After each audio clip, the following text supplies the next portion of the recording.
What is going on, ladies and gentlemen? Welcome back to another edition of the Jays for Days podcast. I'm Josh. He's Josh. We got Jays Jumpers, Jaron Jackson Jr.'s, John Morant's, Joe Johnson's, Ja Raff's, of course. We've got Jays. We got him for days. Josh, how you doing? I just sat there yesterday watching Steph.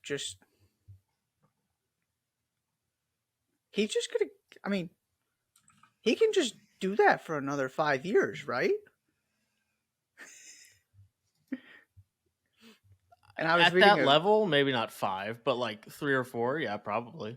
Yeah, it's just weird because I've always been fascinated by this part of what is he going to look like in his late 30s because, right, he's the opposite of Russell Westbrook or Dwayne Wade. Mm-hmm. It's not based on athleticism at all. It's all about obviously his shooting. He just decided to drop 50. That dude is. I feel like he's gonna be the one even more than LeBron. It's hard to explain just how good he was.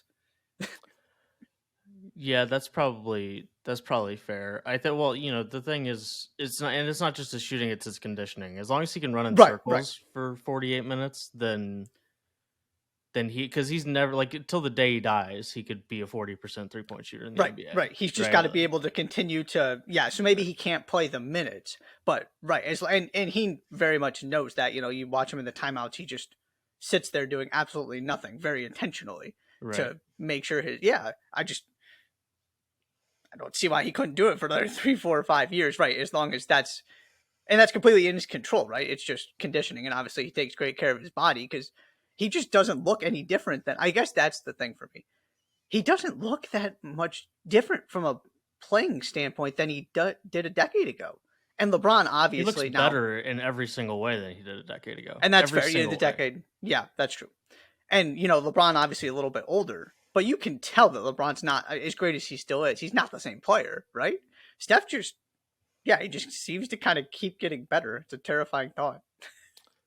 Yeah, it's an interesting conversation. I heard someone talking about it and all that long ago. Is Steph just an objectively better player than he was when he wasn't a unanimous MVP?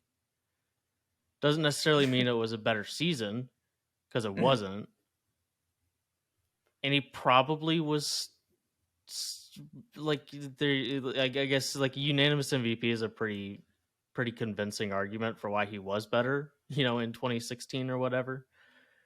But he's definitely got a deeper offensive game than he used to, and he's bigger now, he's stronger than he used to be. And I mean, if you told me that Steph Curry is going to play NBA basketball for 10 more years, I wouldn't be surprised. Right. Now, he's not going to be this version of Steph Curry for 10 more years, but if he's still playing 16 minutes a game and averaging, 12 points and knocking down 45% of his threes at the age of 42, I wouldn't be surprised at all, because he can just turn, like to my point that I've already made. As long as he can still run around the gym, and like he's going to be able to make threes. It's not going to go away. Right. Oh, he's going to be doing that when he's 55. Yeah. Right. Exactly. I guess the question is maybe defensively then, right? Can he still defend? But if you're only playing 16 minutes a game, does it really matter? It doesn't. No. Just what he did yesterday was something else. He is, and I've had this conversation with people the last couple weeks about, the talent level in the NBA is so deep right now. But I've decided there are 5 players in the NBA that you can truly count on them having a like elite game when you need it. There are only 5. Okay. Do you want to guess the 5? Steph. Steph is one of them. Giannis. That's correct. Giannis is another. Jimmy Butler. Jimmy Butler is 3. There are 2 more. LeBron? LeBron is still on the list, yes. That's fair. I think you can still count on LeBron to have a very good game when you need him to. Yeah. One more.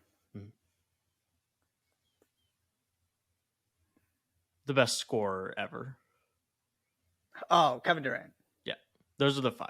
Those are the 5 that no matter what the circumstances are, And Kawhi would be on this list if I ever had any faith that he'll like play in another meaningful basketball game ever, right? That he won't like that he'll like make it through another NBA series in his entire another playoff Because series in his entire NBA he's career. ridiculously. If you look at just his playoff numbers, they're ridiculous. Right. Yeah, but he's not on the floor. But Right. I Right. can't count on him to make it through an entire series and get to the game where you hmm absolutely need Kawhi to have, 35. I feel like Embiid might have put himself in that category. Now you got some injury concerns, but not to the extent of Kawhi. In terms of, I trust Embiid to show up in a big game. Embiid is historically 75% of his regular season. He's in the same category as James Harden for me. Yeah. Okay. Yeah, and he's got 1 foot in the James Harden category and 1 foot in the Kawhi Leonard category. Sure. It's a Yeah. weird combination. Yeah. Yeah. Yeah. I don't have faith in him to be rested or healthy enough hmm late in the series to put him on that list. But Sure. the point being is He that doesn't have the signature moment that those other guys do. Yeah. the point was, and this came about, I think it was because of one of Jason Tatum's performances in the Hawks series. Not that they Mm. ever actually like really needed it, because they did, like, they weren't going to lose that series, but Tatum disappears sometimes, and there's a very real argument that Jaylen Brown is the better playoff Celtic between the two of them. So that's where the conversation kind of sparked, because there's always so much talk about how deep the league is, and it's true. But the list of guys that for sure you're going to get a performance from, and when you absolutely need it, is 5 guys, at least for my money. Yeah. I would definitely go to those 5 guys first. I agree with your general sentiment there. But he is ridiculous. He's absolutely insane. He is the most, and it's crazy because Kevin Durant plays in the NBA right now, and Steph is still the most unguardable player in the league. Oh, without a doubt, yeah. And Kevin Durant is 7 feet and has the skills of a high level scoring shooting guard. Right. I mean, they might be the 2 most unguardable players in the history of the league. It's probably up there. I hesitate to make those kind of statements without including players like, prime LeBron and Michael Jordan, but sure. And some of those other big guys that played in the, I guess that's fair. Shaq might be the most unguardable player too. Shaq, fair. All of those other guys. Yeah. I hesitate to not make too many declarative statements like that, but right now Steph it's deflating. It really is. Yeah. There's just nothing you can do. No. 20 of 38, 7 of 18 from 50 points. And that's what I was saying. If they got to a game 7, I don't care where it is. You can play it on Mars, and the Warriors don't have their own oxygen. They just have to hold whatever oxygen was in their lungs at the beginning of the game for the entire game. And I still might pick the Warriors to beat whichever team gets a steady flow of oxygen on Mars for game 7. But now we have every Alabama football, Yankees baseball, Lakers, Warriors favorite series, because we're going to get LeBron and Steph. I saw someone say one last time, which is, I mean, I guess they could end up playing each other in a first round series at some point in the next couple of years, but it kind of feels like maybe this is the last time that LeBron is potentially near the peak of his powers, but he's also dealing with a foot injury that usually takes people 6 months to come back from. Anyways, Lakers Warriors in the second round. I mean, I'm now the biggest Denver Nuggets fan of all time, because but if he gets another one, if Steph gets another one, then we're officially in all-time greats period, no qualifiers conversation. Mm-hmm. If he gets another one. Anyways,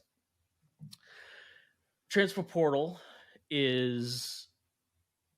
there are a lot of guys that are still deciding where they're going to play college basketball next year. And I know I said last week that there were some guys that have made a decision, which is true, but we have a list of 10 guys here that are still making decisions about where they're going to play college basketball next season. And this list of guys, you could put together 2 very good starting fives with the 10 guys we have on this list.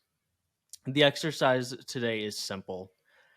We don't have any interest in we're not a crystal ball. We don't have any interest in trying to guess where these guys are going to end up. We're in No, it for the no fun. interest. No, absolutely no interest. We'll leave that up to the people who transfer portal recruitment, that kind of thing is their thing, and the people who are paid to talk and write about these particular teams and are much more honed in on those things and have the sources that we just don't. It's way more fun to just decide where these guys we'd like for them to play, which teams, and then I mean, as far as I'm concerned, you should take that as gospel as far as I'm concerned. But not everybody does. That's fine. Whatever. I'm not too upset about it. But that's the exercise. We have 10 players here, and we did pick from the list because I mean Butler alum, I'd love for Hunter Dickinson and Tylor Perry and Jordan Dingle um to all come to Butler, but of course that's not going to happen. So the list of which the list that we could pick from for each player, generally schools that they've been connected to at some point or another, whether it's they've made a declarative statement about who their list is, they've tweeted out pictures on social media with them wearing uniforms from that particular program, sources connecting them, crystal ball, whatever it might be. That was kind of the list from which we could choose, so that we're not just going completely out of left field and the conversation not being worth anything whatsoever. So 10 players, Josh, I have them in the list of which you texted them to me, so they should be in the same order as long as that's the order that yours are in, and we can just move right through them, shall we? I really messed with your brain and I put them in a scrambled order to send them to you. Well, you played yourself because I'm driving the car right now. You know what I'm saying? Like we can you can try to take the wheel, but we might turn off into the ditch. You There know? was actually a coded message in there. I'm disappointed you missed it. Okay, so HTJTJ. Oh, that doesn't spell anything. I checked. Starting with the very tippity top of the transfer portal and the number one player pretty much on everybody's list of transfers this offseason is Michigan big, I guess former Michigan big, Hunter Dickinson. This guy is everywhere. He's on campuses all over the country. Most recently, it was he's at Villanova taking a visit, but every big name that you can think of wants Hunter Dickinson's services in 2023-24, and he's going to have some very blue programs to pick from if when he decides where he's going to play college basketball next year. Indeed. Where do you what school do you want stapled to Hunter Dickinson's chest next year? This might have been the second easiest one for me to decide. Okay. Third easiest. Okay. There's one that was just so obvious to me. The other ones, but this one was up there in terms of I didn't have to think too hard. Georgetown. Interesting. Why? I want Georgetown / Ed Cooley to be good and relevant. College basketball is better when Georgetown is good. I want Ed Cooley to have success. They need him in a way these other teams don't. Kansas is going to be just fine without him. Villanova is going to be fine without him. Maryland's already got a good team without him. And a team that had success last season and is headed in the right direction. Now, does he change Maryland's ceiling from good Big Ten team to potential, top 10, 15 team in the country getting into a Big Ten title conversation? Yeah, that's a possibility. There's a reason all these teams want him. And does he, elevate Kansas to potentially number one team in the country? Yes. But the program he can do the most for in terms of just momentum, getting things off on the right foot for Ed Cooley, it's Georgetown. I don't want him at Kansas. Surprise. I'm stunned. Yeah, I know. For a variety of if reasons. Kansas ends up on this list for you in any way, shape, or form, I'm going to call you a liar right here on the podcast. So to me, I didn't have to think hard about this. I want to see Georgetown back. I want to see Georgetown good again, and Hunter Dickinson can be the first step toward that happening. Georgetown is the only team that I can count on to finish worse in the Big East than Butler. So I have no interest in Georgetown being better. because I got too many people in my What about mentions DePaul? already. Butler hasn't beaten anybody named Georgetown other than Georgetown and DePaul since the 2019-20 season in the Big East. I need as many as I can get. Sure, okay. I've already got people in my mentions telling me that Butler's move to the Big East was a mistake. 6 tournaments since they Yeah, came to the Big yeah, East, by the way. yeah. 6 tournaments in 10 years. It's whatever. I don't need Georgetown to can we hold off just a little bit? This one was easy for me. I want him to go to Villanova because I want UConn's run. I want UConn's return to the top of the Big East and Villanova's powerhouse Fortune 500 at John Rothstein type of status to overlap. Sure, yes. I don't want Villanova to kind of regress into a just top 4 type Big East program. And I want those two teams to have to go at it over and over and over again and win 6, 17, 18 games to outright win the Big East. That's what I want to see. And UConn is rolling. UConn is going to be, if not the number 1 team in the country preseason next year, it's going to be top 2, 3. And Hunter Dickinson, when you add him to the fact that Justin Moore is on his way back, that you've already got guys coming in the portal like TJ Bamba and Hakeem Hart, Hunter Dickinson, adding Hunter Dickinson to that equation would officially launch Villanova back into national relevancy after their year off in the first year of Kyle Neptune. And I think that's fun. I think those two teams going at it kind of at the peak-ish of their powers would be fun. I'm with you. I just used a different player to get to that point. Interesting. Okay. Interesting. Okay. All right. I'm in with that. That's fine by me. But let's go Villanova. It's so funny. You scroll through Twitter and like 11 different people have tweeted the same picture, and it's impossible to find out which guy actually tweeted the picture first. It's Hunter Dickinson on Villanova's campus getting out of a blacked out SUV, and it's like Hunter Dickinson is on campus, and there are a million different Twitter pages tweeting the exact same picture. And I'm like, I wonder who tweeted that first. I wonder which person actually. I suppose if I cared enough, I could go through the timestamps. But if you didn't know, you just have to type in Hunter Dickinson on camera. You could see the picture in 11 different places. So Hunter Dickinson in the Big East.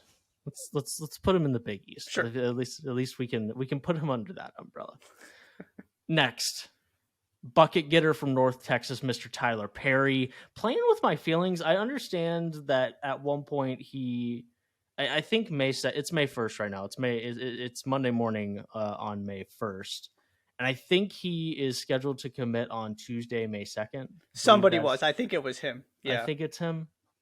But he keeps playing with my feelings because when I'm half paying attention to what I'm looking at, scrolling through Twitter, and I see Tylor Perry in a Kansas State or a Kansas or a Texas or a Miami, Florida jersey, I immediately go to, oh, there we go. And then it's hashtag not committed. Stop playing with my feelings like that, bro. Stop playing with my feelings like that. He's just trying to draw you in. I guess. Well, Tylor Perry has not yet committed. He will do that in 24 hours or so when the podcast comes out. This was the easiest one for me. Same. Okay, 3, 2, 1 it. Ready? Sorry. Oh wow, you're so, do you not understand the premise of 3, 2, 1? Yes, but the answer is Kansas State. This one was pretty easy. Already in the region at North Texas. Just take a trip across the state lines, up to Kansas State, up to the Little Apple. Go play for Jerome Tang. 17 points, 3 rebounds, 2 assists last year. And it's been a slow offseason for Kansas State in the portal. It's not like there have been several names connected to that program, and it hasn't bared any fruit yet. And as we've discussed late in the season, and the sort of the next step in Kansas State's niche in college basketball, that can't be happening. And Tylor Perry committing there and going to play for Jerome Tang would A, be a blast, and B, be a step in that right direction of that conversation we've had multiple times. I was so excited I couldn't wait for the countdown. Sorry. He was so excited. Yeah. Oh, Kansas State needs him. One, for the reason you just said, and two, from Tylor Perry's perspective, you just saw, and Tylor Perry is definitely bigger than Marquise Noel, but Tylor Perry is not a big guard. You just saw what Jerome Tang did with a guard that's even smaller than you. Clearly, he can make this work, and he can get the most out of an electric player like Tylor Perry. And also, I want to see Tylor Perry be free. And there might not be a coach in the country better at letting guards be free than Jerome Tang. I mean, to the point where I was upset with Marquise Noel because of some of the decisions he was making. He was so free. Mm-hmm. I want to see what this guy can do at the highest level, and that there's an opportunity at Kansas State for a variety of reasons that just, to me, doesn't exist anywhere else he's looking at. Yeah, I didn't have to think for 2 seconds about this. The only downside to Tylor Perry going to Kansas State is he's not from the state of New York. It's the only. Sure. There is that. That needs to be addressed. He's from Fort Coffee. Are you kidding me? Fort Coffee, Oklahoma? Sure, I'm in. I think they have good coffee. I was going to say, what kind of coffee do they have at Fort Coffee? I would bet that they don't. That Fort Coffee is not known for their coffee. That would be. I would be surprised. That's too much of a layup. And if you're just thinking, if this is some kind of military installation, not exactly known for elite coffee. Gotta be right. I would think so. The military might be known for bad. Have you ever seen in like a military movie a general get a cup of coffee and be thrilled with his cup of coffee? That's what I'm saying. Exactly. There's never. Fort Coffee is a town in LaFleur County, Oklahoma. It was named for U.S. General John Coffee, a veteran of the Seminole Wars. It is part of the Fort Smith, Arkansas, Oklahoma Metropolitan Statistical Area. Well, okay, maybe there is some hope for the coffee then. Interesting. The more you know. There you go. So it's like right there, it's right there on the Oklahoma Arkansas state line. Okay. Just south of Fayetteville. Shouts to Fort Coffee and shouts to General John Coffee. Sure, I'm in. But Tylor Perry, let's get you to the Little Apple. Let's get you in a Kansas State uniform. Also, the Kansas State uniform he took the pictures in, money.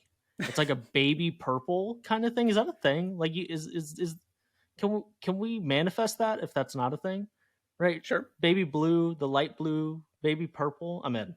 You are a big fan of between Villanova and Kansas State. You're a really big fan of the baby colors. Yeah, Villanova's colorway is undefeated by any team in the history of ever. Just objectively. Okay, moving on. Jordan Dingle, a late addition to the transfer portal, late-ish, from Penn, holy bucket getter. 23 points per game on pretty efficient numbers. And especially when you narrow it down to the guys who are the highest used guys, we're talking like 600 plus offensive possessions. He's up there in terms of efficiency. Of course, there's only a certain level of efficiency you can get to when you're taking 17 shots a game, unless you're, Michael Jordan playing in the Ivy League. But 23 points per game, second leading scorer in the entire country. Where would you like Jordan Dingle to go to school? Yeah, this has to be Villanova. We got some flexibility with this one because he's right, like you said, late to the process, so it's still in the early stages here. Yeah, I was gonna say, let's go put Jordan Dingle in your favorite color wheel here. You did it with Hunter Dickinson. I did it with Jordan Dingle, but the thought is the same.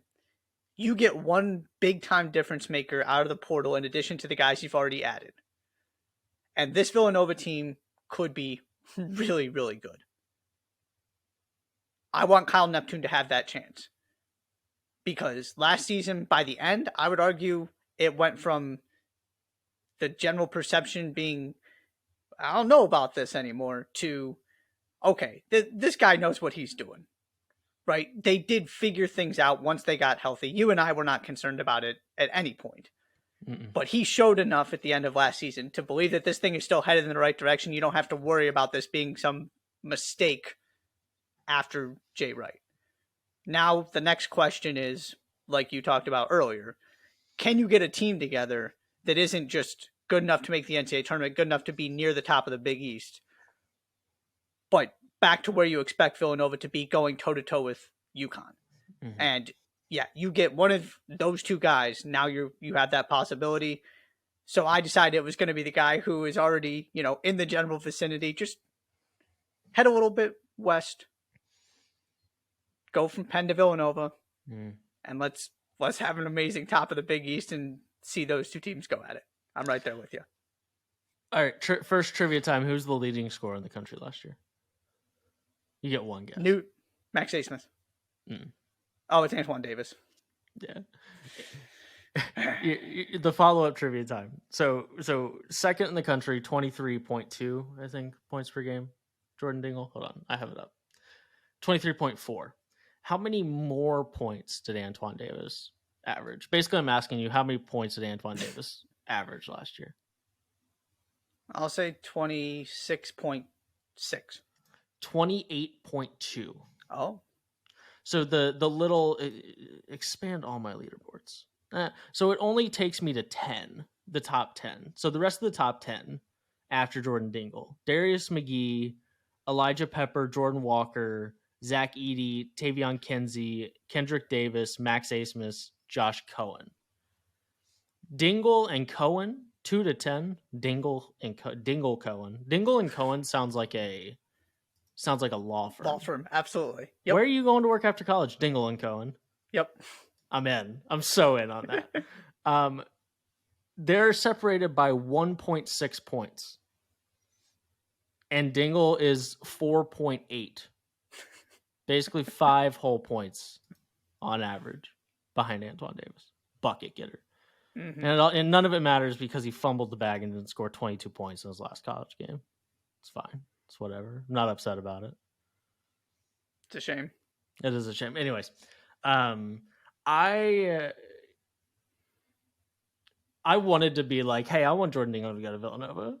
But then I'm just kind of plopping Hunter Dickinson and Jordan Dingle, and I'm effectively turning them into my proxy butler. I just want him to go somewhere where his strength of schedule is going to be crazy and we can watch Jordan Dingle play against the best teams in the sport. I read somewhere that his dad was a part of the UMass team that Cal coached. Yes, which is interesting. Strong Kentucky connections. Which is interesting. I decided Kentucky had enough already. I'm not totally sure Jordan Dingle wants to go to Kentucky. I mean, in terms of in terms of like, if I'm going to try to prove to people that I'm an NBA player, right? I'm not sure you're going to get the run that you need to do that. Nope. At Kentucky. But to avoid the Villanova homerism that I have, I just give me whichever team after the schedules come out has the best strength of schedule, put them there. If it's Villanova, great. I think Kentucky would be fun just because like if he would end up being one of the 2 best players on a Kentucky team with all of these 5-star freshmen, and it's this guy that just transferred from Penn that's actually one of the best players on your team, that's sick. I'm in. But I also wouldn't be surprised. I wouldn't blame him if he's like, yeah, I don't want to go to the place that's got a bunch of guys that have already been promised playing time.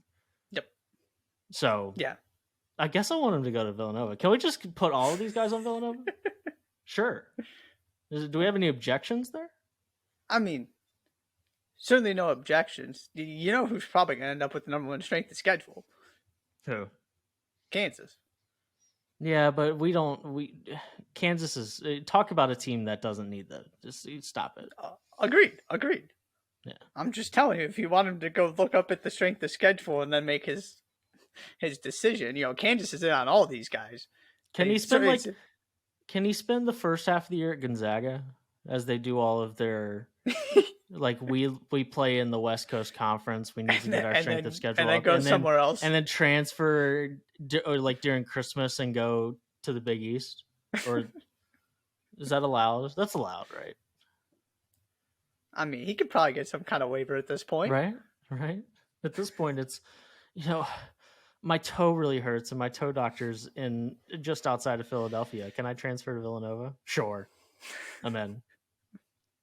Jordan Dingle, really going to be fun to watch him as part of the big, the tippity top of the college basketball world next year. Wherever he ends up, it will likely be on a team that both receives plenty of coverage and will likely be good because of his, if not because of his presence, in part because of his presence. Yeah, he might be the last guy that can kind of swing preseason rankings and change kind of the vibe heading into the season. Unless he makes a decision real quickly, just because a lot of these guys are farther along in the process because they've been in the portal way longer. But in terms of an impact, he's up there with the very best of them remaining, right? So if he's kind of the last big name to commit, he might be the last guy, if he ends up at Kansas, if he ends up at Villanova, that you feel differently about that team because that player came in. Yeah, definitely a name to keep an eye on.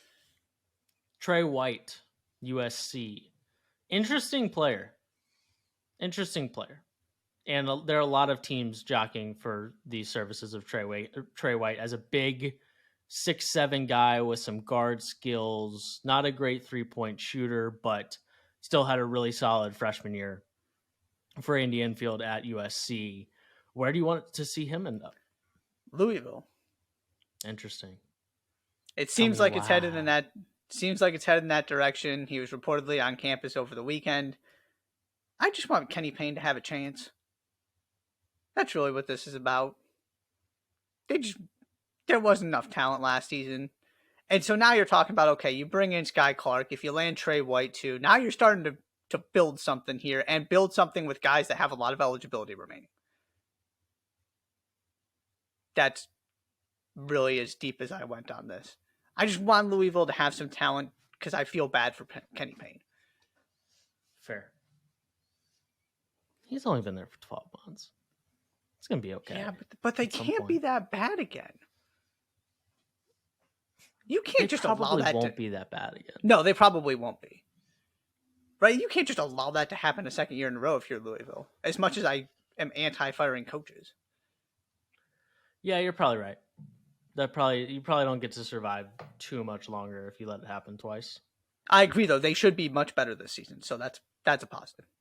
I ended up with Alabama here because I think Trey White, like slashing and playmaking all over the place, as somebody a 6'7" who doesn't guy, fit Nate Oates' philosophy, yeah, or just that, but that could also, I think, fit Nate Oates' philosophy. Right. I didn't mean that I meant that as a positive, not a negative. I kind of phrased it. Yeah, no, right. No. To offer something different. Right. Yeah. I think he could be a guy that I saw someone describe him as a keep the defense honest 3-point shooter. I didn't realize that 26% 3-point shooters were keep the defense honest 3-point shooters. That's interesting to me. But he's certainly not a shooter, but I think he could coexist around a bunch of shooters and add a little bit of balance. Like, he could be a guy that could be effective around a bunch of guys that just shoot it a bunch. Yeah. Slashing, getting into the paint, kicking out, that kind of thing, and might even accidentally bring some balance and a little less dependence on the 3-pointer to Alabama. So that was kind of the thought process there. He had been connected to Alabama, saw in a couple different places that the Tide are making a real push to get him on campus, and I think that would be fun. And he, as a long athlete like that, I think he just would make sense in an Alabama uniform. It's got to be Alabama or Arkansas, right?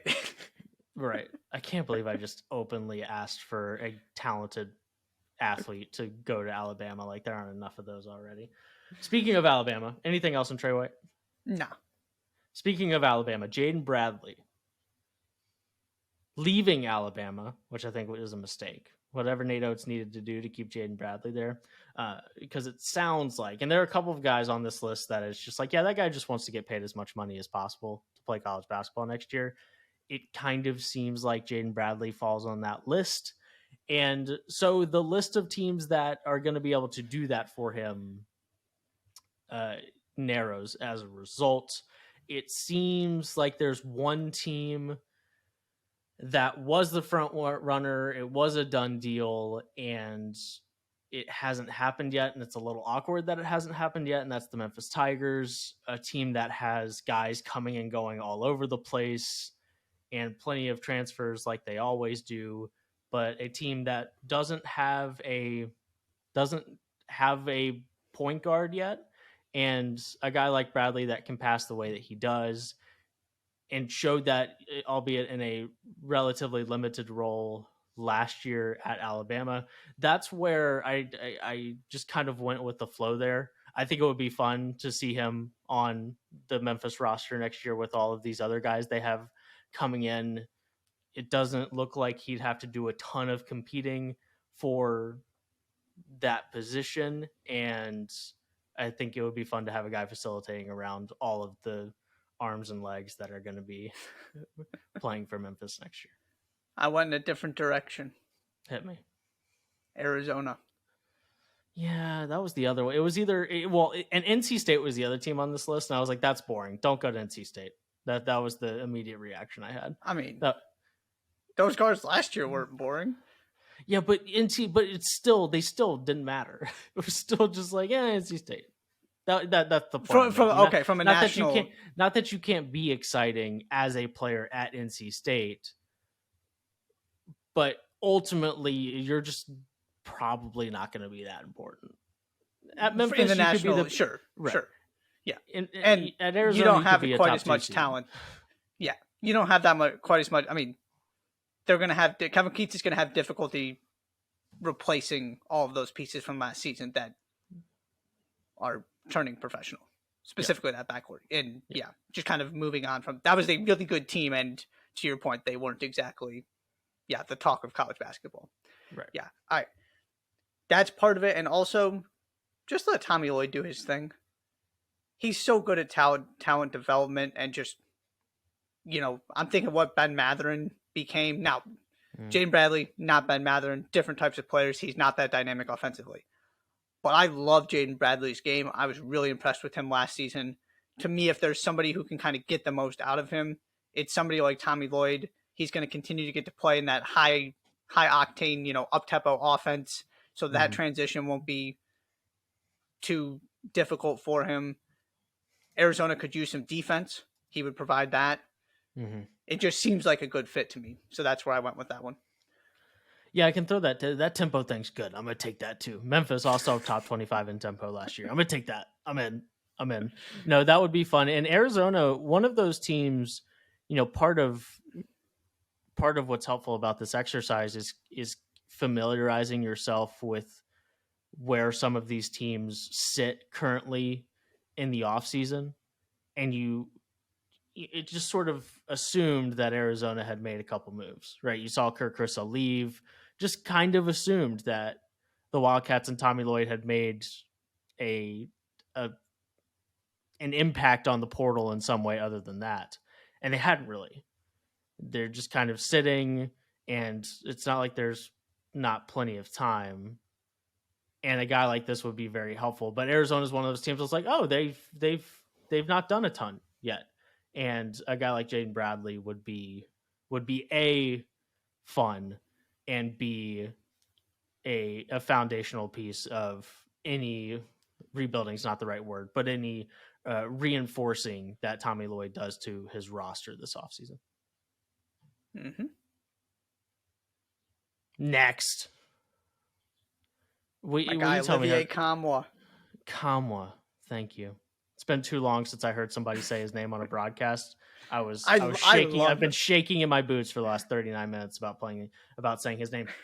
Olivier Kamwa, Tennessee. My favorite name in college basketball, in all honesty. I love his name. It's pretty good. It sounds like Olivier wants to be a professional basketball player. Yeah. That's what it sounds like.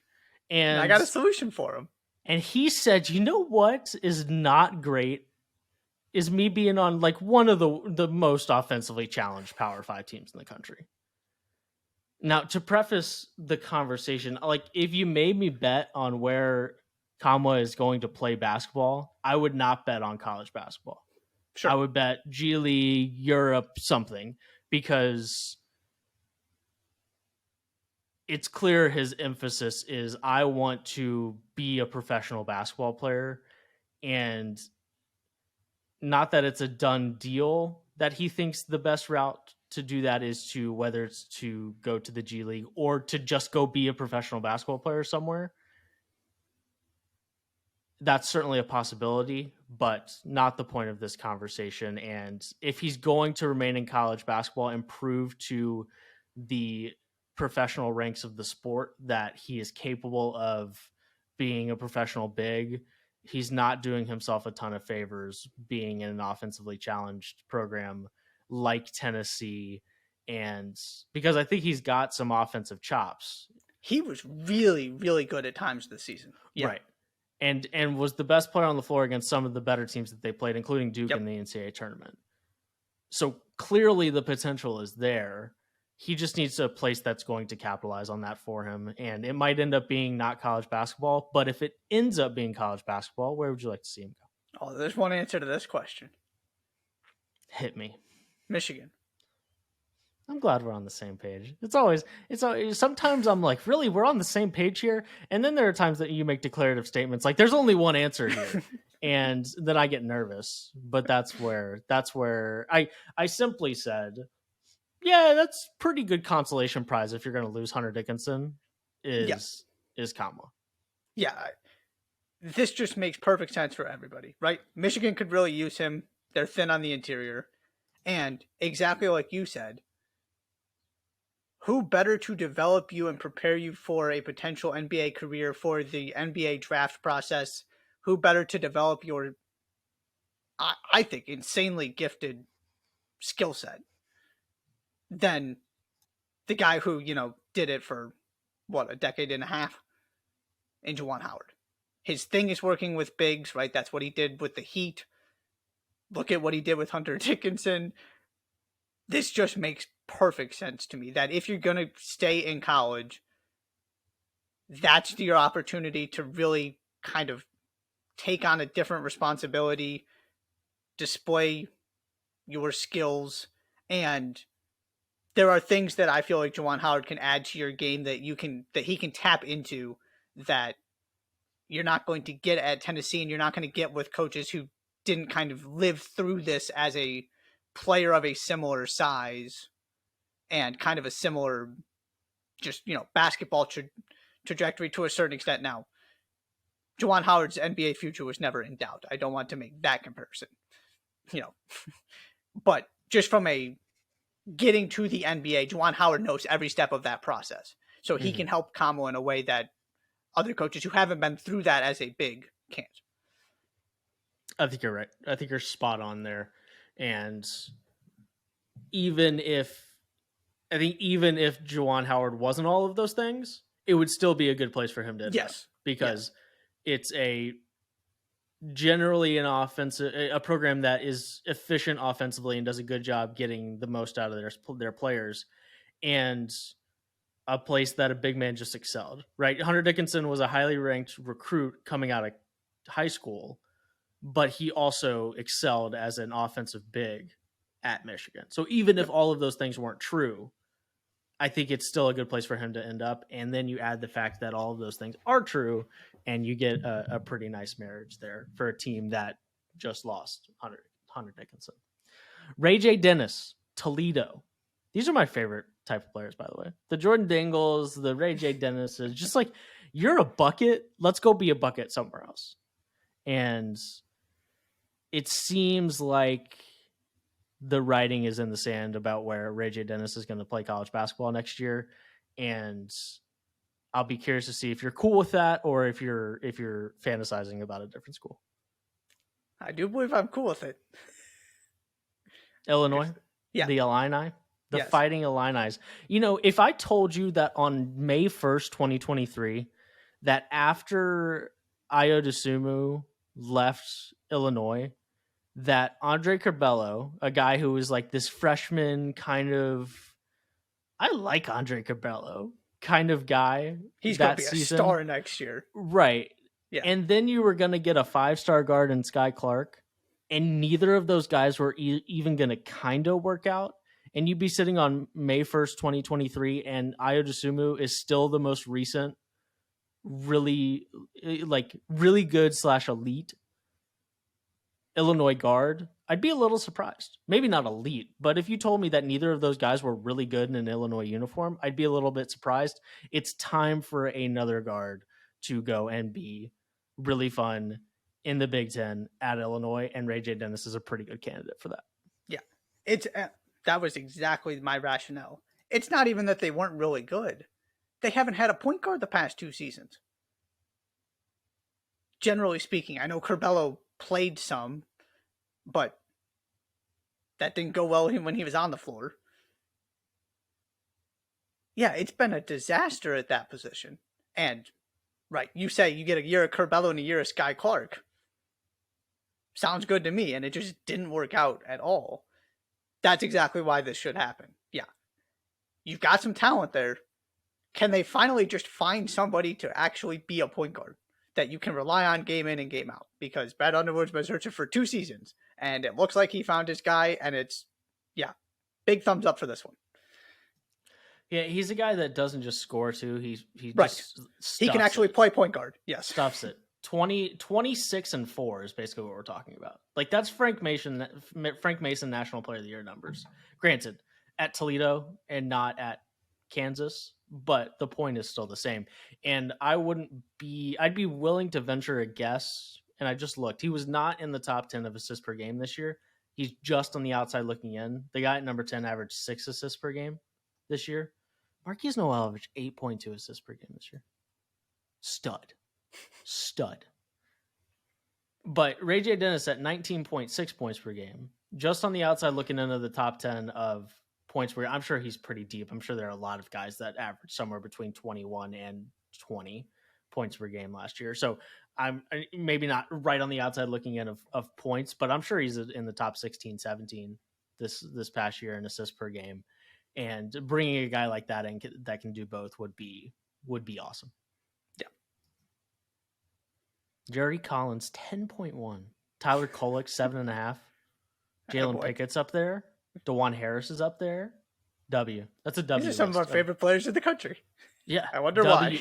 W list of college basketball players in the top 10 in assists last year. But Ray J. Dennis. Also, Davis just rolls off the tongue way better. Ray J. Davis. I was thinking the same thing. I had to kind of double check that. Yeah. When I was typing him into College Basketball Reference earlier this morning, I typed in Ray J. Davis first without even thinking about it. I was like, no, wait, that's not his last name. Ray J. Davis rolls off the tongue for obvious reasons. Day, it makes sense. But Ray J. Dennis, come on down to Urbana-Champaign. Next, this is Mr. I want to get paid as much money to play college basketball this year. Mr. Tyron Lawrence, Vandy, fun, athletic, 6'4" slasher guy, really nice third year at Vanderbilt, and he's going to take his talents somewhere else. Where do you want to see him go? I want him going home. Go to Georgia. Sorry, Georgia?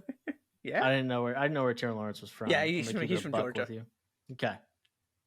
Seems like he's staying in the SEC. So, that Georgia team, way better than I thought they'd be last season. Mike White got a good thing going. He would be another really nice piece to that. I don't really have more in-depth analysis than that, but let's keep building, Georgia. It would be a nice get for Mike White. I'm in on that. I just don't want to see Bruce Pearl throw a bunch of money at him and he end up at Auburn. That's what I don't want. That was the other part of it. Yeah. That's what I don't want. Georgia just feels a little more pure, right? My official pick, Georgia feels more pure. My official pick is an SEC school not named Auburn. You want to go to Missouri? There's actually another guy on this list that I'd like to go to Missouri. We've only got 2 guys, but we're on the same page with that one.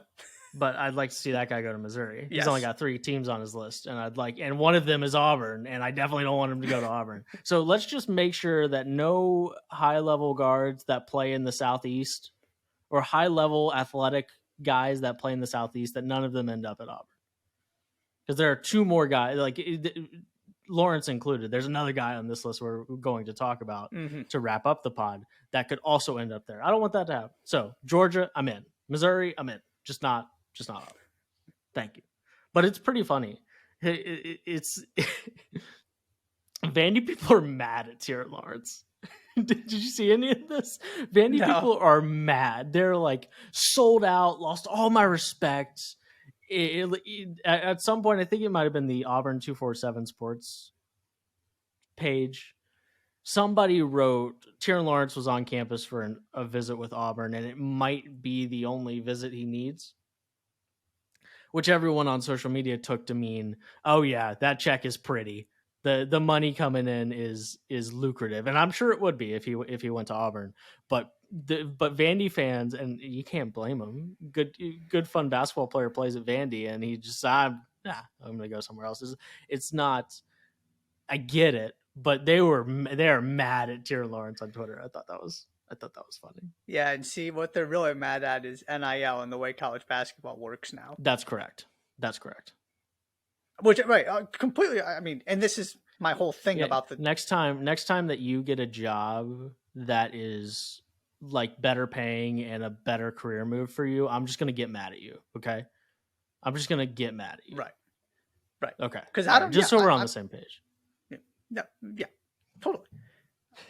I don't like any of this either. It is the world that, and this is why my heart broke with Tyrese Hunter, because that's exactly the kind of guy when you get that development, or in Tyrese Hunter's case, just incredible production you're not necessarily expecting, even though he was a pretty highly touted recruit. Mm-hmm. And you're excited about what can happen moving forward and the good stuff that Jerry Stackhouse is doing. And then all of a sudden you look up and you go, oh, it's Vanderbilt or it's Iowa State. No, they just don't have the resources Auburn does. Right. And so there are going to be players who, for completely justifiable, understandable reasons, look at it and go, I'm at a point now where I can get that kind of money because of what I did, and I'm going to take advantage of that opportunity. Mm. To me, it's not, I'm not disappointed in the players. I'm just disappointed that this is the reality of college basketball, but it is what it is. So we move forward. Right.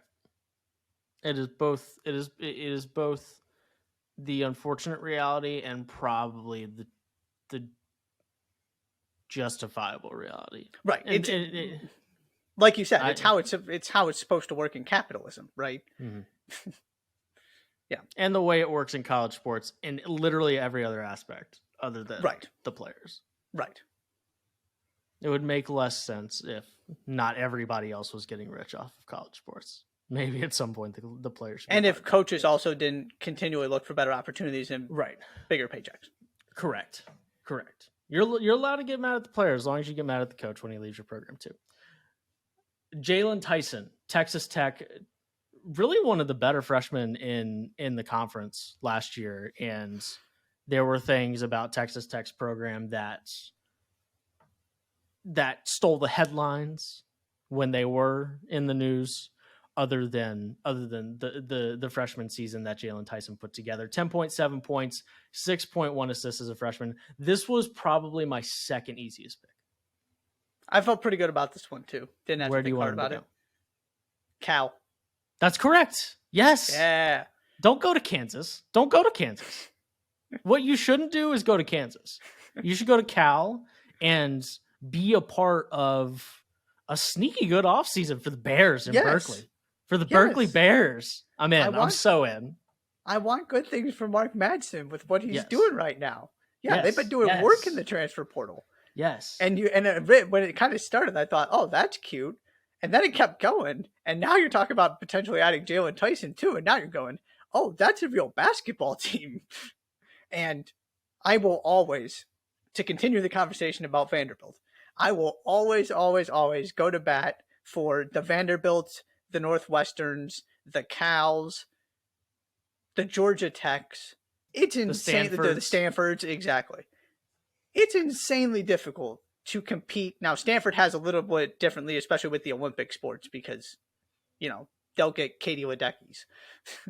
But from a Shouts to basketball, Stanford men's golf, by the way, won the Pac-12 there you tournament go. yesterday. Yep. Well done. Yep. See, Stanford Shouts is an athletic powerhouse, just in not when it comes to when it comes to the Olympic football, sports. men's college basketball. Yeah. And women's college basketball, too, right? One of the best programs in the country. Yep. But on the men's side, Back-to-back women's golf, not individual national yeah. champions. Yeah. We could Stanford. go all day. Yes, exactly. Stanford is the team kind of holding up the Conference of Champions thing in a very real way. But it's just so difficult, basketball, football, and especially on the men's side in basketball, to compete when you have all of these, I'm going to call them realities, not hurdles, and just a different focus for your university. Mm-hmm.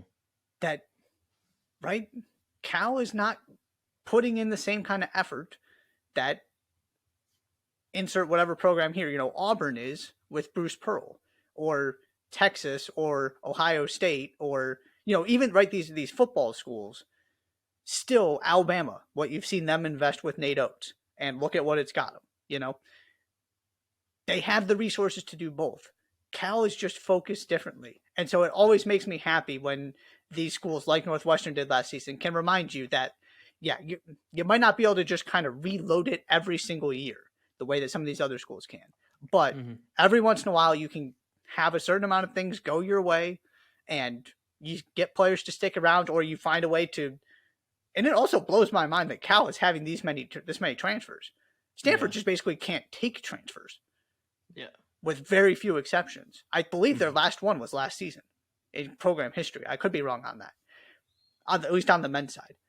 But I want good things for these academic schools. And so if Mark Madsen can add Jalen Tyson to what he's already got, all in. And in a conference where, nobody's going to scare you all that much. UCLA, USC will be good. Arizona will probably be good.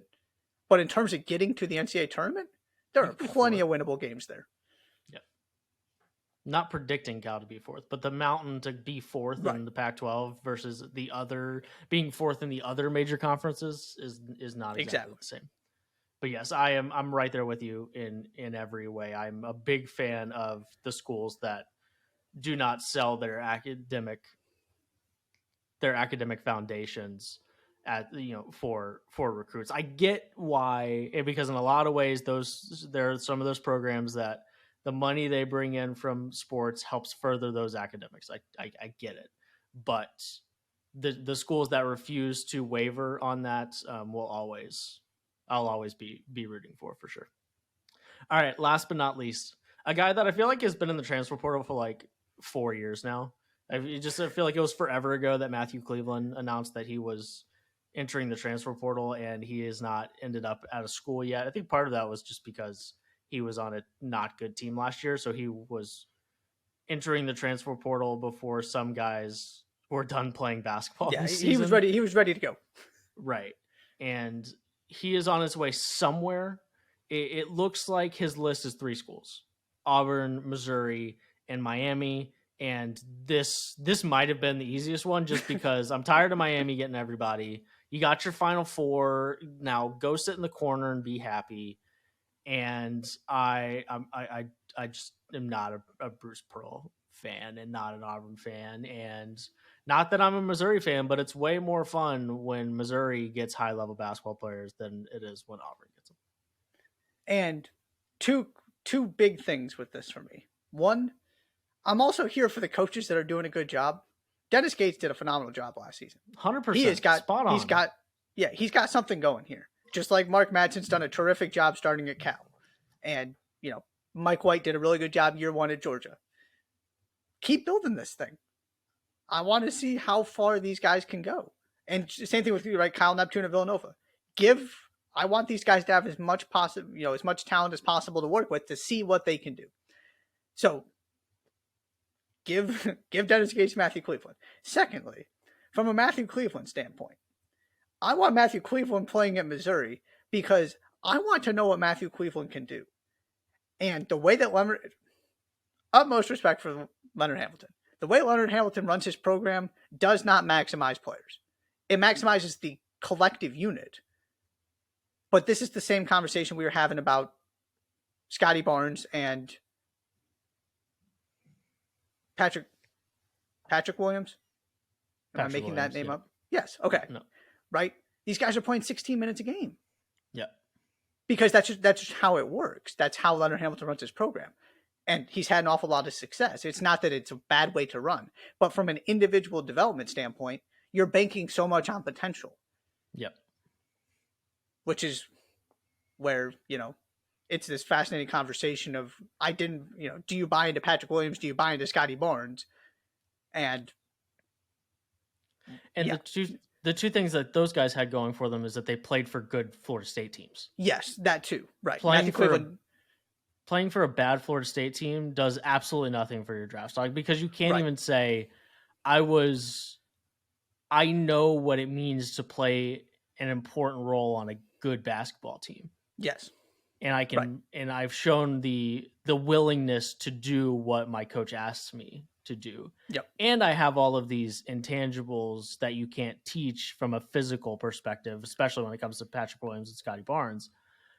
And Matthew Cleveland has some of that as well, but it's just really unconvincing for you to be able to go to a program and say, hey, or to go to an NBA team and say, hey, I've got all this potential and I was on a bad college team, but take a chance on me. That's a lot less convincing of an argument. Yeah. And it was supposed to be kind of this, what's the word I'm looking this continuation where you went from Williams to Barnes to Cleveland.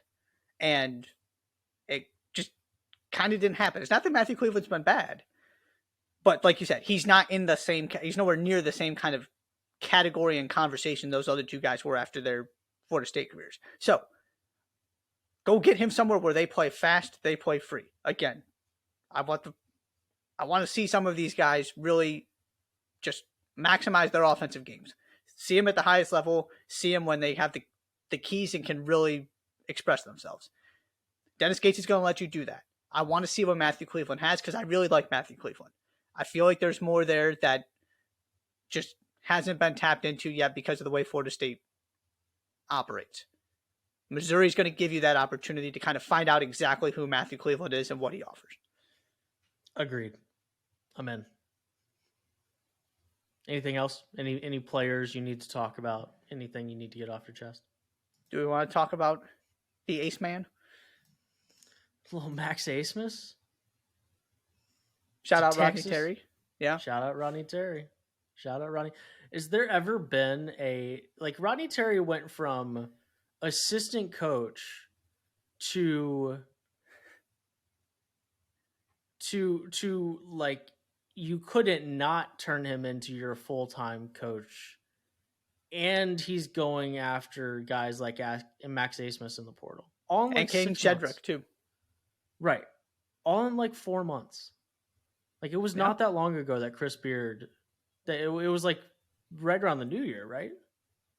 Yeah, something like that. Right. We went from Texas isn't going to make a coaching change for a decade to Rodney Terry is the acting head coach.